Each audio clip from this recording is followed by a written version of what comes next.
Very good morning. ఈరోజు మీ అందరికీ కూడా ప్రజెంట్ సింపుల్ గురించి తెలియజేస్తానండి. ప్రజెంట్ సింపుల్లో రిప్రజెంట్ చేయడానికి ఇంగ్లీష్లో V1, V5 అనేటువంటి వెర్బ్ ఫామ్స్ అనేటువంటివి ఉంటాయి.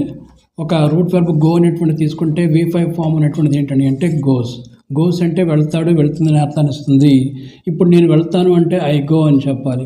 దాన్నే ఐ డూ గో అని కూడా చెప్పొచ్చు. దీనికి వచ్చిన అడగాలి అంటే డూ ఐ గో, నేను వెళతానా. అలాగే ఐ డోంట్ గో అంటే నేను వెళ్ళను. ఓకే, నేను వెళ్ళనా అంటే డోంట్ ఐ గో అని అంటాం. అలాగే హీ చెప్పేటప్పుడు అతను వెళ్తాడు అని చెప్పాలంటే హీ గోస్ అని చెప్పాలి. దాన్నే హీ డస్ గో అని కూడా మనం చెప్పచ్చు. మనం కూర్చోండి అనుకోండి, డస్ హీ గో, అతను వెళ్తాడా.